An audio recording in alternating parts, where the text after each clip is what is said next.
जय माता दी। आप सभी को आषाढ़ मास गुप्त नवरात्रि के चौथे दिन की ढेरों शुभकामनाएं। प्रिय भक्तों, आज हम बात करेंगे कि चौथे दिन पर माता की किस महाविद्या का पूजन किया जाएगा। कौन सी वो महाविद्या हैं जिनका पूजन आप चौथे नवरात्रि पे करेंगे, क्या उनकी कथा है, कैसे उनकी पूजा करनी चाहिए, क्या उनका विधान है, नियम क्या है, शुभ मुहूर्त क्या रहेगा, प्रिय मंत्र क्या है, प्रिय भोग क्या है, रंग कौन सा है। इस प्रकार से संपूर्ण जानकारी चौथे दिन के चौथे नवरात्रि से संबंधित आपको प्रदान की जाएगी। जानकारी आरंभ करें उससे पहले आपसे निवेदन है कि कृपया वीडियो यदि थोड़ा सा भी उपयोगी लगे तो एक बार लाइक अवश्य कर दीजिएगा। भगवती की कृपा प्राप्त करने के लिए, नवरात्रि में माता का आशीर्वाद प्राप्त करने के लिए और माँ की प्रसन्नता के लिए कमेंट बॉक्स में अवश्य लिखिएगा जय माता दी या जय माँ भुवनेश्वरी, क्योंकि जो चौथा दिन है इस पर माता की जो 10 महाविद्याएं हैं उनमें से माँ भुवनेश्वरी का पूजन किया जाता है। माता का मंत्र या नाम लिखने से अवश्य ही माता की कृपा आपको प्राप्त होगी, आपके जीवन के सभी संकट समाप्त होंगे। माता का नाम जितना लिखें उतना कल्याणकारी होता है, ऐसा शास्त्र कहते हैं। आप देख रहे हैं देवभूमि ज्योतिष संस्थान का प्रतिष्ठित यूट्यूब चैनल देवभूमि धार्मिक। हम यहाँ पर सभी व्रत और त्योहारों की सही शास्त्रीय जानकारी प्रदान करते हैं। हम ज्योतिष शास्त्र और पंचांग के आधार पर आपको बताते हैं कि कौन सा व्रत त्योहार कब है और क्या मुहूर्त है, क्या नियम है, क्या विधि रहेगी, इसकी जानकारी आपको पुराणों के आधार पर प्रदान करते हैं। तो सभी व्रत और त्योहारों की सही शास्त्रीय जानकारी यदि प्राप्त करते रहना चाहते हैं तो कृपया चैनल को अभी सब्सक्राइब कीजिएगा। सब्सक्राइब करने के बाद एक बेल आइकन का निशान बना हुआ आएगा, घंटी का निशान बना हुआ आएगा, उसको अवश्य दबाइएगा, तभी आपको हमारे सारे वीडियोस प्राप्त होंगे, अन्यथा आपसे जानकारी छूट जाएगी। आइए प्रिय भक्तों, जानकारी आरंभ करते हैं और बात करते हैं चौथे नवरात्रि के पूजन की। प्रिय भक्तों, माघ मास का जो गुप्त नवरात्रि है इसमें चौथे दिन पर 10 महाविद्याओं में से चौथी महाविद्या माँ भुवनेश्वरी का पूजन किया जाता है। माँ भुवनेश्वरी आपको ऐश्वर्य, शक्ति और दुष्टों से मुक्ति दिलाने वाली है।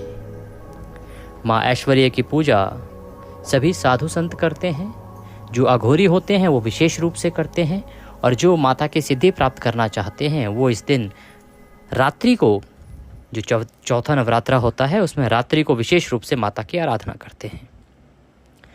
जो हम सभी सनातनी हैं, जो पारिवारिक जीवन में हैं और केवल माता का आशीर्वाद प्राप्त करना चाहते हैं, हमारा उद्देश्य किसी प्रकार के नेगेटिव एनर्जी की तरफ नहीं है, तो आपको प्रातः काल इसका पूजन करना चाहिए। माता की जो 10 महाविद्याएं हैं ना, तो ऐसा नहीं है कि ये जो 10 महाविद्याएं हैं इनका पूजन केवल तांत्रिक ही करें। ये 10 महाविद्याएं बहुत महत्वपूर्ण हैं और ये उतनी ही महत्वपूर्ण हमारे लिए भी हैं जो ग्रस्त जीवन में रहने वाले हम लोग हैं। तो हमें भी इन नवरात्रि में विधि विधान से 9 दिन तक माता की पूजा करनी चाहिए, और जो जो उनकी महाविद्या है, जिसका जो दिन है, उसको उसी विधि से पूजन करना चाहिए। माँ भुवनेश्वरी का पूजन आपने कैसे करना है इसकी बात अब हम कर लेते हैं।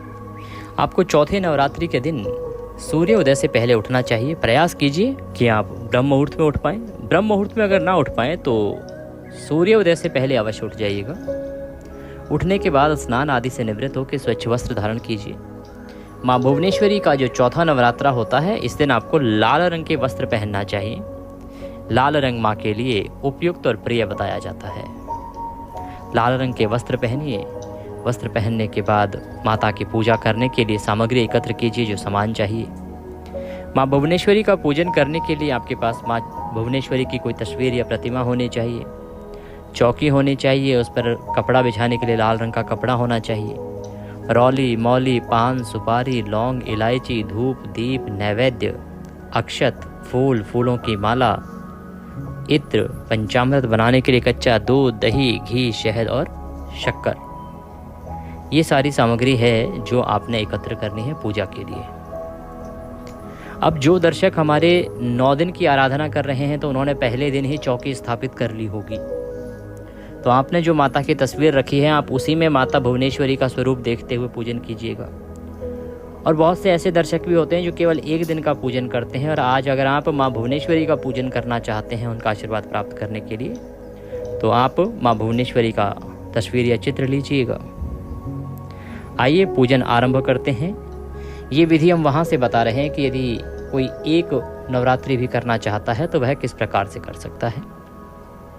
और जो 9 दिन के कर रहे हैं उनके यहाँ तो स्थापना हो ही रखी है, तो आप जो पूजा की विधि बताएं उस पूजा की विधि के अनुसार पूजन कर लीजिएगा उसी चौकी पे जो आपने स्थापित की हुई है। प्रिय भक्तों, आप एक तांबे का लोटा लीजिए। तांबे का लोटा लेके उसमें पहले गंगा जल भरिए, तदोपरांत शुद्ध जल भरिए। सारी सामग्री एकत्र करके जो आपका पूजा स्थल है, जहाँ भी आपने पूजन करना है ना, वहाँ पे आसन लगा के बैठ जाइए। सारी सामग्री को रख लीजिए। अब हम पहले सामग्री का और स्थान का शुद्धिकरण करेंगे, पवित्रीकरण करेंगे, उसके बाद हम स्थापना करते हुए पूजन करेंगे। सबसे पहले सामग्री पर जल के छींटे देंगे। तो लोटे में जो जल लिया है, एक फूल के माध्यम से सभी सामग्री और स्थान पर जल के छींटे दीजिए। ओम पवित्रो अपवित्रांग सर्वांग वस्तांग तोपि वाम यह स्मरेत पुंडरीकाक्षम सवायंतरः शुचिः ओम। इस प्रकार से आपने जल छिड़क के स्थान का और सामग्री का शुद्धिकरण किया है, पवित्रीकरण किया है। अब आप भगवान की स्थापना करने के लिए, मातेश्वरी की स्थापना करने के लिए चौकी लगाइए। चौकी पर लाल रंग का वस्त्र है उसको बिछाइए और अपने हाथ धो लीजिए। हाथ में एक चम्मच से जल लीजिए। लोटे में जो जल भरा हुआ है गंगा जल युक्त, उसी से एक चम्मच से उसमें से जल लीजिए अपने सीधे हाथ पे और हाथ धो लीजिए। हस्तो प्रक्षालनम। हाथ धोने के बाद अपने हाथ में पुष्प लीजिए। भगवती से निवेदन कीजिए कि हे परम शक्ति माँ भुवनेश्वरी, आज हम आषाढ़ मास गुप्त नवरात्रि के चौथे दिन आपका आवाहन कर रहे हैं, आपका पूजन कर रहे हैं। मातेश्वरी, हम पूजन करना चाहते हैं तो आपका आह्वान कर रहे हैं कि आप यहाँ आएँ, विराजमान हो और हमारी पूजा को स्वीकार करें। इसके निमित्त आपको आसन के रूप में हम ये पुष्प अर्पित कर रहे हैं। इन्हें आसन के रूप में स्वीकार करें और इस पर विराजमान हो। इस प्रकार से पुष्प जो है वो निवेदित कर दीजिए, अर्पित कर दीजिए। माता की तस्वीर या प्रतिमा जो भी आपके पास है वह स्थापित कीजिए। सीधे हाथ की ओर घी का दिया और धूप रखिए। धूप को प्रज्वलित कर दीजिए और दिया भी जला दीजिए। जिन्होंने अखंड ज्योत जला रखी है वो पहले से जला हुआ है, उसको जला रहने दीजिएगा। अखंड ज्योत अपनी जगह है, लेकिन जो प्रतिदिन की आप पूजन कर रहे हैं ना, तो उसके लिए अलग से आपको धूप और दीप जलाना ही चाहिए प्रतिदिन। अब आप हाथ धो लीजिए। हस्तो प्रक्षालनम। अब आप जलाचमनी करेंगे। एक एक चम्मच जल आप स्वयं ग्रहण करेंगे एक एक मंत्र पर। ओम माधवाय नमः जल लीजिए, पी जाइए। ओम केशवाय नमः, हाथ पर जल लीजिए, पी जाइए। ओम नारायणाय नमः जल लीजिए, पी जाइए। ओम ऋषिकेशाय नमो नमः। हस्तो प्रक्षालनम। हाथ धो लीजिए। हाथ धो के अपने आप को तिलक कीजिए, मौली बांधिए। अगर पारिवारिक जन भी बैठकर पूजन कर रहे हैं तो उन्हें भी तिलक कीजिए, मौली बांधिए। और माता का पूजन करने के लिए उनके सामने एक पात्र रख दीजिए, कटोरी रख दीजिए, जिसमें कि आप पूजा की सामग्री अर्पित करेंगे, पूजा की सामग्री चढ़ाएंगे, तो वह सामग्री इधर उधर फैलेगी नहीं। तो अब हम संकल्प करते हैं। जिन्होंने 9 दिन के लिए स्थापना की हुई है, आपने पहले दिन ही संकल्प कर लिया था, आपको आवश्यकता नहीं है।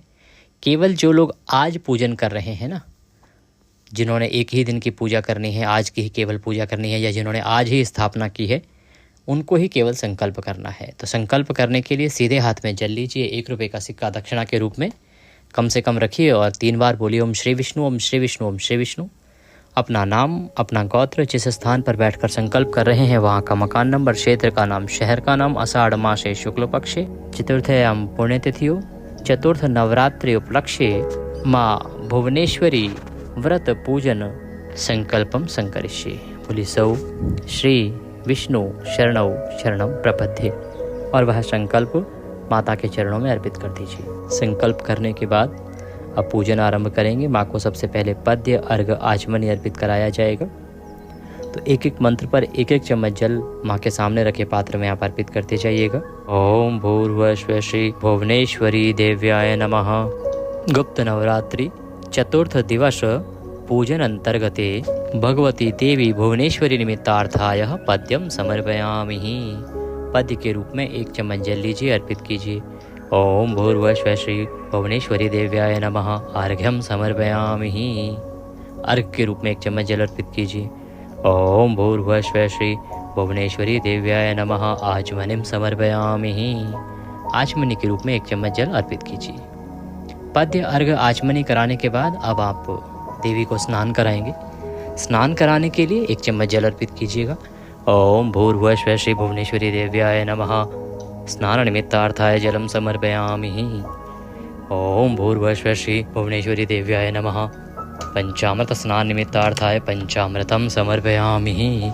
पंचामृत अर्पित करेंगे। पंचामृत कैसे अर्पित करेंगे? कच्चा दूध, दही, घी, शहद और शक्कर, इन 5 चीज़ों को मिला के पंचामृत बनाइएगा। फूल पर वो लगा लीजिएगा और फूल पर पंचामृत लगा के और वह मातेश्वरी को अर्पित कीजिएगा। ओम भूर्भुवः स्वः श्री भुवनेश्वरी देव्याय नमः पंचामृत स्नान निमित्तार्थाय पंचामृतम समर्पयामि। पंचामृत से स्नान करा के देवी को पुनः शुद्ध जल से स्नान कराइए। ओम भूर्भुवः स्वः श्री भुवनेश्वरी देव्याय नमः शुद्ध्योदक स्नान निमित्तार्थाय शुद्ध जलम समर्पयामि। अब देवी को वस्त्र अर्पित करेंगे। तो वस्त्र के रूप में मौली का 1 टुकड़ा तोड़िए और देवी को अर्पित कीजिएगा। अगर आपके पास लाल रंग की चुनरी आप लाए हैं तो माता को चुनरी उड़ाइएगा। ओम भूर्भुवः स्वः श्री भुवनेश्वरी देव्याय नमः वस्त्रम समर्पयामि। वस्त्र अर्पित करके देवी को इत्र लगाइए। इत्र को फूल पर लगा लीजिए और वह देवी को अर्पित कीजिएगा। ओम भूर्भुवः स्वः श्री भुवनेश्वरी देव्याय नमः इत्रम समर्पयामि। इत्र अर्पित करने के बाद देवी को तिलक लगाएंगे। रौली कुमकुम आदि से माँ भगवती को तिलक कीजिए। ओम भूर्भुवः स्वः श्री भुवनेश्वरी देव्याय नमः तिलकम समर्पयामि। तिलकम तिलकान्ते अक्षतम पान्तु। अब देवी को अक्षत लगाइए, चावल लगाइए। ओम भूर्भुवः स्वः श्री भुवनेश्वरी देव्याय नमः अक्षतम समर्पयामि। अक्षत अर्पित करके तिलक लगा के मातेश्वरी को फूलों की माला पहनाएं, पुष्प अर्पित करें। ओम भूर्भुवः स्वः श्री भुवनेश्वरी देव्याय नमः पुष्पम समर्पयामि। पुष्प अर्पित कीजिए, माला पहनाइए। अब धूप दिखाएंगे और दीप दिखाएंगे। ओम भूर्भुवः स्वः श्री भुवनेश्वरी देव्याय नमः धूपम अर्पयामि। ओम भूर्भुवः स्वः श्री भुवनेश्वरी देव्याय नमः दीपम अर्पयामि। धूप दीप दिखाइए देवी को। धूप दीप दिखा के नैवेद्य अर्पित कीजिए। नैवेद्य के रूप में मातेश्वरी को फल अर्पित कर सकते हैं, मिठाई चढ़ा सकते हैं या आप मिश्री अर्पित कर सकते हैं। ओम भूर्भुवः स्वः श्री भुवनेश्वरी देव्याय नमः नैवेद्यम समर्पयामि। नैवेद्य अर्पित करके जलाचमनी कराइए। जलाचमनी कराने के लिए 1 चम्मच जल देवी को अर्पित कीजिए। ओम भूर्भुवः स्वः श्री भुवनेश्वरी देव्याय नमः जलाचमनीं समर्पयामि। जलाचमनी कराइए। जलाचमनी करा के देवी को तांबूल अर्पित करेंगे। तांबूल क्या है? आप पान का पत्ता लीजिए, उस पर 2 लौंग, 2 इलायची और सुपारी रखिए और वह तांबूल के रूप में देवी भुवनेश्वरी को अर्पित कीजिए। ओम भूर्भुवः स्वः श्री भुवनेश्वरी देव्याय नमः तांबूलम समर्पयामि। तांबूलम पूंगी फलम शुभ दक्षिणायाम शुभदो वरदो भवः। अब देवी को दक्षिणा अर्पित करेंगे। तो दक्षिणा के रूप में जो भी आप अर्पित करना चाहें वह हाथ में लीजिए और माता को अर्पित कीजिए। ओम भूर्भुवः स्वः श्री भुवनेश्वरी देव्याय नमः शुभ दक्षिणायाम समर्पयामि। शुभ दक्षिणा अर्पित करके हाथ जोड़ के मातेश्वरी को नमन कीजिए। नमस्कार करने के बाद अब आप देवी भुवनेश्वरी की आज की कथा सुनिए। कथा आपको हमारे चैनल पर उपलब्ध कराई जाएगी। वीडियो हम अपलोड करने वाले हैं तो कथा सुनिएगा। चैनल को अगर आपने सब्सक्राइब नहीं किया है तो सब्सक्राइब कर लीजिए, क्योंकि यही एक ऐसा चैनल है जहां पर पुराणों के आधार पर जो लिखी हुई जो कथाएं हैं वह सुनाई जाती हैं। ऐसा नहीं है कि किसी भी कथा को किसी भी नाम से सुना दें। जो पंचांगों में वर्णित तिथियां हैं वो बताई जाती हैं और जो पुराणों में लिखी हुई हैं कथाएं, महात्म्य, वही आपको सुनाए जाते हैं। सही कथाएं सुनाई जाती हैं। तो सही कथाएं सुनने के लिए चैनल को अभी सब्सक्राइब कीजिए और बेल आइकन को प्रेस कीजिए। कथा सुनिए। कथा के साथ आप देवी कवच, दुर्गा रक्षा कवच वह सुनिए, वो भी हम अपलोड करेंगे। और दुर्गा सप्तशती का पाठ, प्रतिदिन का पाठ हम अपलोड करते हैं, क्योंकि 9 दिन के 9 दिन जो नवरात्रे होते हैं उनमें हम पूरी दुर्गा सप्तशती आपको सुनाते हैं। 13 अध्याय की दुर्गा सप्तशती है, उसके पाठ को हम प्रतिदिन के अनुसार 9 दिन में पूर्ण करते हैं, जो विधि है उसके अनुसार। तो आप चैनल पर प्रतिदिन दुर्गा सप्तशती अवश्य सुनिएगा। दुर्गा सप्तशती सुनिए। कथा सुनिए और उसके बाद मातेश्वरी की आरती कीजिए। आप देवी की आराधना उनके मंत्र से कर सकते हैं। माँ भुवनेश्वरी की आराधना करने के लिए जो प्रिय मंत्र है वो रहेगा ओम ह्रीं श्रीं क्लीं भुवनेश्वराय नमः। ओम ह्रीं श्रीं क्लीं भुवनेश्वराय नमः।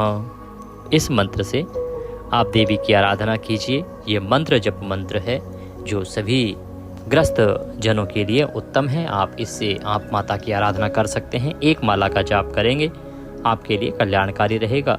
ओम नारायण्याय विद्महे भुवनेश्वर्याय धीमहि तन्नो देवी प्रचोदयात्। अर्थात हम नारायणी महालक्ष्मी को जानते हैं और उन भुवनेश्वरी देवी जी का ही हम ध्यान करते हैं। वे देवी हमें ज्ञान ध्यान में प्रवृत्त करें। माँ भुवनेश्वरी के साधारण उपासकों को इसी भाव के साथ भुवनेश्वरी गायत्री मंत्र का भी मानसिक जप करना चाहिए। प्रिय भक्तों, ये थी जानकारी चौथे नवरात्रि पर कैसे करें माँ भुवनेश्वरी की पूजा आराधना और किन नियमों का ध्यान रखें। ब्रह्मचर्य एक अनिवार्य नियम है, इसका पालन कीजिएगा। शुद्धता का ध्यान रखिएगा, खान पान का ध्यान रखिएगा। जो लोग व्रत कर रहे हैं वो केवल फल आहार ही करेंगे, अन्न ग्रहण ना कीजिएगा। बाकी सभी लोगों को भी इन दिनों में तामसिक भोजन ग्रहण नहीं करना चाहिए। मांसाहार मदिरा पान से तो दूर रहना ही चाहिए। इस प्रकार देवी की आराधना अगर आप करेंगे तो मातेश्वरी का आशीर्वाद आपको अवश्य प्राप्त होगा और मातेश्वरी की कृपा से आपके सभी काम बनेंगे। वीडियो को लाइक नहीं किया है तो कृपया एक बार लाइक अवश्य कर दीजिएगा। आपका एक लाइक हमारे लिए बहुत महत्वपूर्ण होता है। कमेंट बॉक्स में अवश्य लिखिएगा जय माता दी या जय माँ भुवनेश्वरी।